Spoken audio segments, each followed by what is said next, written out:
kepada yang lain. Nah itu menurut Ibnu Qayyim, bagaimana wujud kita mencintai Allah ya, dengan membaca, menggali dan memahami ayat Al-Quran, mengerjakan amalan yang sunnah setelah amalan yang wajib, berzikir dalam kondisi apapun setiap saat, dan mengutamakan kecintaan kepada Allah di atas kecintaan kepada yang lain. Nah itu menurut Ibnu Qayyim ya. Kemudian yang berikutnya disebutkan bahwa ada satu ayat yang berbunyi ya. Qul in kuntum tuhibbunallah fattabi'un.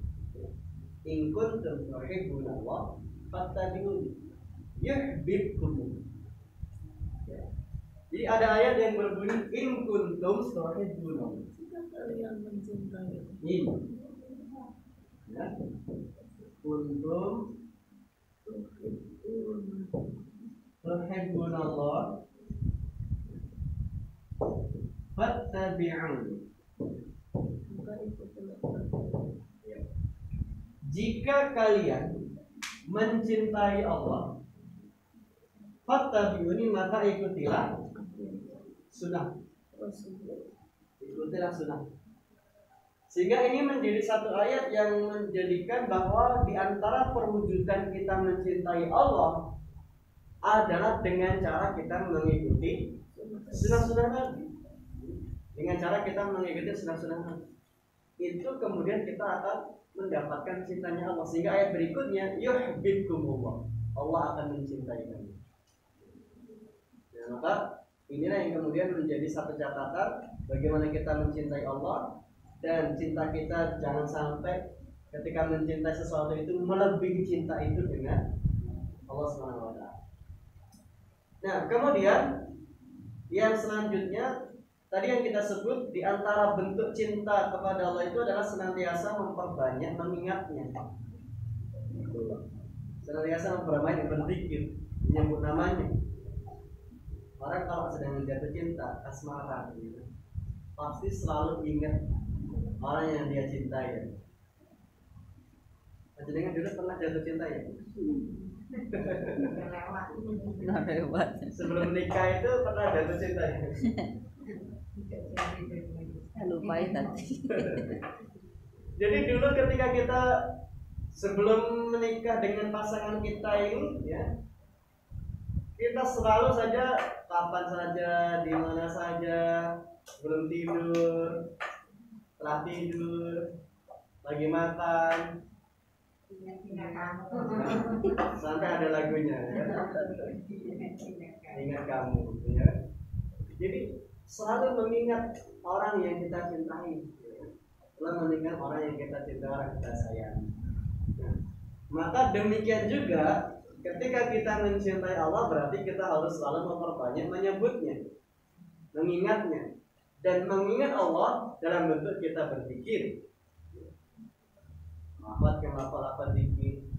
Dan dalam rangka berzikir juga adalah membaca Al-Quran. Makanya Utsman bin Affan menyebutkan, untuk kita bisa mengukur cinta kita kepada Allah, di antara tolak ukurnya adalah sejauh mana kesiapan kita untuk terus bersama Al-Quran. Entah itu kesiapan membaca, kesiapan mempelajarinya, kesiapan menghafalnya, itulah tolak ukur bagaimana kita cinta kepada Allah. Karena Al-Quran ini adalah kalamnya. Al-Quran itu adalah ungkapan firman Allah, sehingga siapapun yang mengaku cinta Allah, maka diwujudkan dengan cara kita memperbanyak mengingatnya, memperbanyak menyebutnya, dan yang lebih utama lagi dengan kita mengingatkan diri kita untuk terus bersama Allah. Itulah salah satu cinta kita kepada Allah. Nah, kemudian yang berikutnya yang yang dalam hati Allah, sehingga di dalam ayat-ayat yang lain ya, di dalam ayat itu kan disebutkan, misalkan contohnya di dalam surat At-Taubah ya, dalam surat At-Taubah ayat yang ke-24. Dalam surat Taubah ayat yang ke-24 disebutkan, Kul in kan aba'ukum wa abna'ukum, dan katakanlah jika bapak-bapak kalian, anak-anak kalian, saudara-saudara kalian, istri-istri kalian, keluarga kalian, dan harta kekayaan yang kalian usahakan, perniagaan yang kamu khawatir kerugiannya, dan rumah-rumah tempat tinggal yang kamu sukai adalah lebih kamu cintai daripada Allah dan Rasulnya dan dari berjihad di jalannya, maka tunggulah sampai Allah mendatangkan keputusan, dan Allah tidak memberi petunjuk kepada orang-orang yang fasik. Surat Taubah ayat 24. Jadi siapapun yang mencintai baik keluarganya, pasangannya, anaknya, istrinya, hartanya, perniagaannya, semuanya yang ada di muka bumi ini melebihi cintanya kepada Allah, Allah katakan tunggulah sampai Allah mendatangkan keputusan. Artinya Allah akan mendatangkan murkanya, dan mereka orang-orang seperti itu termasuk golongan orang-orang yang fasik, termasuk golongan orang-orang yang fasik. Nah, kemudian yang berikutnya lagi, yang tadi kita sebut bahwa mencintai Allah itu diantaranya juga adalah dengan mengerjakan ibadah yang wajib, dan itu ada dalilnya dalam hadis Bukhari. Dalam hadis Bukhari dikatakan, dan ini adalah hadis qudsi, Allah Ta'ala berfirman, tidak ada cara yang lebih aku sukai dari hambaku yang mendekatkan diri kepadaku daripada ibadah yang aku wajibkan kepadanya. Sehingga ini menjadi dalil dalam hadis qudsi ini yang diriwayatkan Imam Bukhari, dengan kita menjalankan kewajiban-kewajiban yang sudah Allah sampaikan kepada kita, itulah cara kita untuk mendapatkan kecintaan Allah dan cara kita untuk mencintai Allah. Nah, itu dengan cara kita mengerjakan yang wajib ya. Dan kemudian yang selanjutnya ibu-ibu yang dirahmati Allah, poin yang berikutnya ada di ayat yang ke-53 dari surat An-Nahl ya. Ayat 53 dari surat An-Nahl dikatakan ya. Saya buka dulu ayatnya.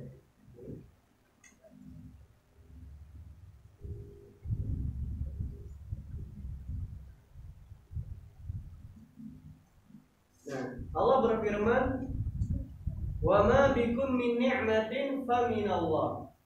Tsumma idza massakumud durru fa ilaihi taj'arun." Dan apa saja nikmat yang ada pada kamu, maka dari Allah lah datangnya. Dan bila kamu ditimpa oleh kemudaratan, maka hanya kepadanya lah kalian meminta pertolongan.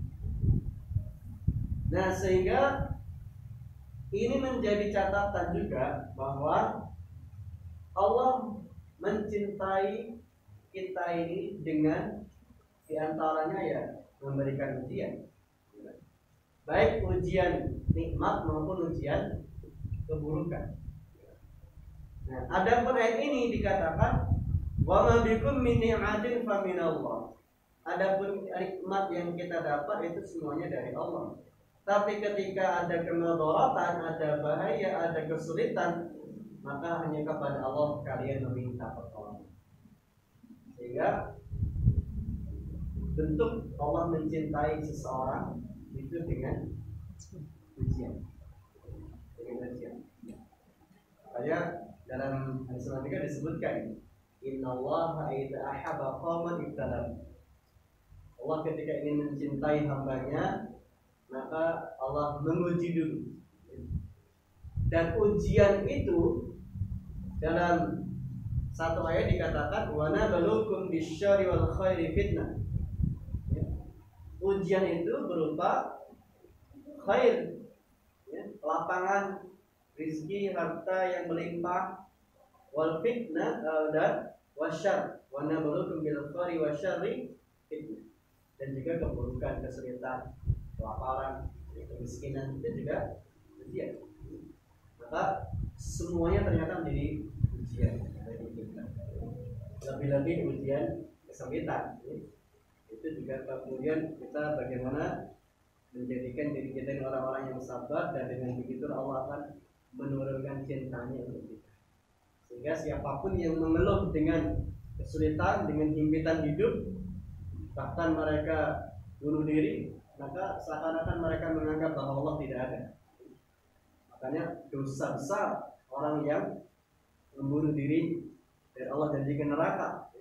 Karena ketika dia berputus asa, bunuh diri, dan kemudian sudah menyerah, seakan-akan menganggap bahwa tidak ada lagi pertolongan, tidak ada lagi yang bisa membantu dia. Maka disitulah iman. Imannya seakan-akan kemudian sudah tidak ada iman dia kepada Allah. Maka siapapun yang berputus asa sampai orang itu mendapatkan kesulitan akhirnya bunuh diri, neraka jadi Allah. Tapi kadang orang kan bunuh diri ya biar semuanya masalah selesai, tapi ternyata tidak terselesaikan dengan cara bunuh diri. Bahkan Allah akan memberikan siksaan yang berat bagi mereka yang membunuh diri. Baik, jadi itu ibu yang dirahmati Allah beberapa poin, ya. Bagaimana cinta kita kepada pasangan kita, keluarga kita, anak kita, harta kita, jangan sampai melebihi cinta kita kepada Allah dan Rasul. Siapapun yang menjadikan cintanya itu melebihi Allah atau minimal sama, sudah jatuh kepada yang namanya syirkul mahabbah, syirik karena kecintaan. Ya. Baik, saya kira itu untuk perjumpaan kita pada kesempatan pagi hari ini. Enggak.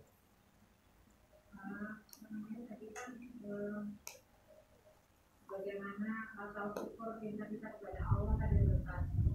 Sekarang punya waktu 24 jam gitu ya. Padahal kalau misalnya kita membaca, mempelajari Al-Quran, kemudian kita akan wajib yang sunnah, itu pun kan kalau istilahnya kalau dilihat dari 24 jam itu maksimal mungkin dengan sholat dengan sunnah itu mungkin hanya 3 jam gitu ya.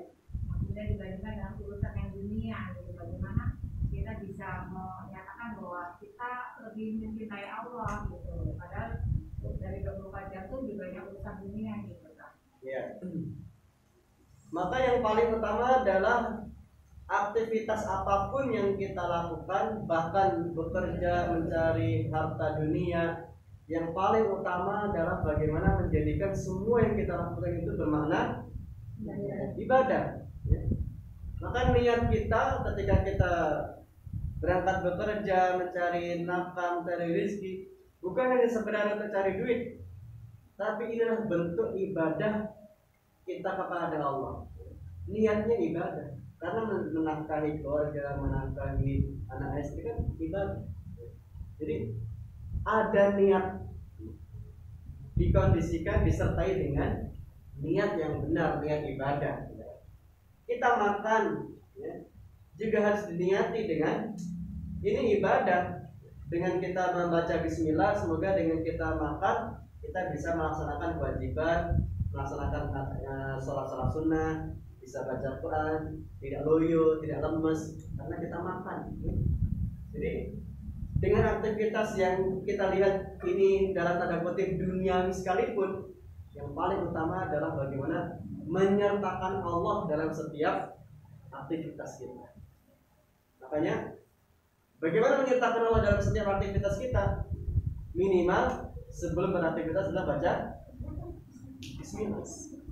Baca Bismillah. Semua aktivitas kita baca Bismillah. Itu dalam rangka kita menyertakan Allah dalam segala aktivitas kita, sehingga aktivitas itu bernilai ibadah dan kemudian bukan hanya sekedar mencari keuntungan duniawi saja, tapi ada nilai-nilai ibadah di sini dengan menyertakan Allah di setiap aktivitas kita. Kita tidur, kalau kita baca Bismillah, niat ini ya untuk supaya kita lebih fresh lagi, ya insya Allah juga cara kita bagaimana kita mencintai Allah. Jadi sekali lagi, apakah itu dalam kategori ibadah secara khusus maupun ibadah yang dalam konteks semua kebaikan yang kita lakukan, yang paling utama adalah mendasarinya dengan menyertakan Allah dalam segala aktivitas kita, dan itu minimal dengan membaca Bismillah. Membaca Bismillah di setiap apapun yang kita lakukan. Maka ada hadisnya, ya. Hadisnya kan berbunyi apapun yang tidak diawali dengan Bismillah fahuwa abtar. Maka ya nggak ada ininya, nggak ada kebaikan, pahala, dan sia-sia saja, ya kan? Harus baca Bismillah. Kalau zikir yang sampai ribuan kali gitu kan, ada seorang ustaz yang meninggal dianggap tadi berhormatiman pada saat di masjid itu, karena dia punya kebiasaan zikir minimal 5.000 kali. Itu zikir yang gimana itu kan? Itu zikir yang mutlak, ya. Zikir mutlak itu mau panjangnya, mau zikir, mau baca subhanallah, la ilaha illallah, berapapun itu silakan, ya. Sampai ribuan kali pun silakan, ya. Tapi dalam catatan, punya catatan, perkara itu akan menjadi ibadah, itu akan menjadi bid'ah ketika ada hal-hal tertentu. Satu, dalam rangka tertentu. Dua, bilangan tertentu. Tiga, waktunya juga tertentu. Empat, cara ritualnya juga ada ketentuan-ketentuannya. Kemudian bilangannya, ya. Jadi kalau ada yang sifatnya tertentu begitu, bisa jadi ibadah itu akan malah bergeser kepada kebid'ahan. Makanya kalau mau misalkan zikir sampai ribuan sekalipun nggak masalah. Yang penting tidak ada poin-poin gitu. Harus sekian, gitu kan? Harus di malam Jumat Kliwon, harus 5.000, harus di jam 1 malam. Sebelumnya harus makan durian dulu misalkan. Kalau bapaknya nggak boleh, harus durian pokoknya gitu kan. Nah, pokoknya ada hal-hal yang semacam itu yang ibadah itu akan bergeser kepada perkara yang bid'ah. Yang penting kalau mau perbanyak zikir ya silakan, zikir ribuan kali boleh. Oke, baik, itu dulu ya, karena waktu sudah habis dari melebihi waktu yang ada. Kita akhiri subhanallah wa bihamdika. Assalamualaikum warahmatullahi wabarakatuh.